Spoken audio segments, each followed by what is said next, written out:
Last night saw the return of one of CSU's best basketball players. Here to tell us more is Leah Cackowski. How was it, Leah?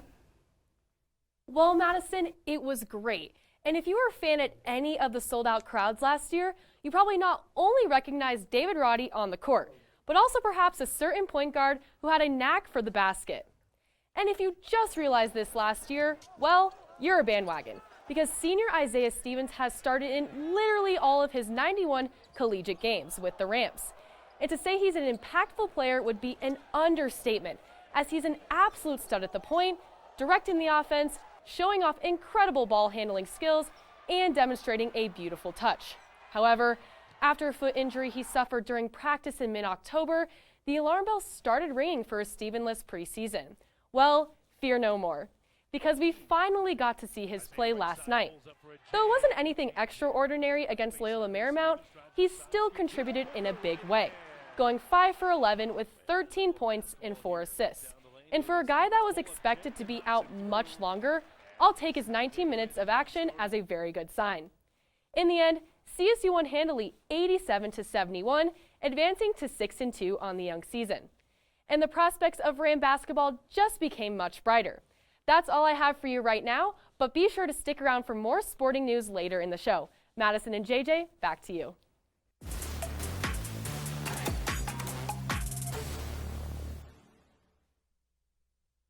How's it going, Rams? I hope you all enjoyed your fall break.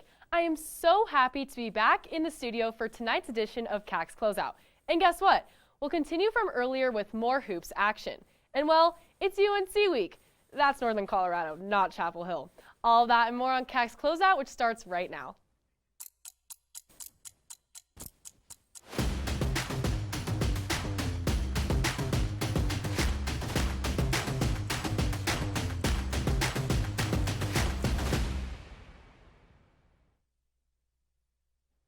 Starting off on the women's side, CSU unfortunately came up just short on Tuesday against the Bears, with the final score of 102-91 in triple overtime. That's right, triple overtime. A devastating result for sure, and there were some factors that led into it. Most notably, it was CSU's inefficiency beyond the arc, as the Rams only cashed in 23% of their three-point attempts, compared to their regular 47 clip. Yikes. And it didn't help that the Bears' offense was terrific, sinking just over 50% of their shots, including a more impressive line from deep. Dang. We all know McKenna Hofschild to be a leader, and her team relied on her numbers to keep it tight. However, CSU just couldn't find an answer for UNC guard Gabby Fields, who amassed an outrageous 36 points on the night. The overall game trend is what you'd expect from a nearly one-hour affair, back and forth, with the Rams even initiating a comeback in the fourth quarter. But then Green and Gold ran out of gas in that last overtime mark, yielding that bloated score total.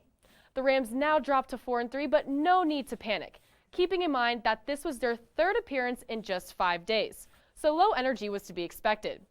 Again, I'm super bummed about that loss, but short-term memory will be key, as the Rams have a chance to bounce back this Saturday against Western Michigan. Let's hope they can claim a Moby Arena dub. And now, back to the men's side, where after that impressive second half showing against LMU, the Rams have a quick turn, facing, you guessed it, Northern Colorado on Saturday. The Bears are currently 3-5 on the year, but don't look down on that too much yet. The season is still super early, as they were picked second in the preseason polls for the Big Sky Conference. With that in mind, let's dive deeper into this NoCo rivalry set for the weekend. So far, UNC's best performances have been North Dakota State and Jacksonville State, winning by a couple of buckets in each. That said, they've had some tough outings as well, including an 11-point deficit to Colorado Christian and a blowout loss to the currently undefeated New Mexico Lobos. But the Bears have some solid guards that can help them compete. This 2022 campaign features top scorers Dalton Knecht and freshman Caleb Shaw. They also have a stacked graduate roster with David Kuntz and Matt Johnson. But basketball is a team sport, and no, esports is not. Sorry, I'm getting a little off track after the CTV Geeks episode from yesterday. Brandon, we're with you. But in any case, let's compare UNC's numbers with our beloved Rams. Now, as you can see, despite the Bears' 5 losses already, they match up pretty well. Before yesterday's game, the Rams would enter this one shooting 49% from the field, compared to UNC's 42%. The perimeter game is just about even. However, the main difference is the defensive strength, as UNC has turned the ball over 115 times compared to the Green and Gold's mere 80. Wow. Either way, if Colorado State continues to move the ball effectively inside the paint and play good D, I'm not too worried. Besides, a healthy Isaiah Stevens welcomes a whole other level of intensity, and I'm excited to see what goes down in Moby come Saturday. And with that, Rams, that's all the sports action I have for you tonight here on Cack's Closeout.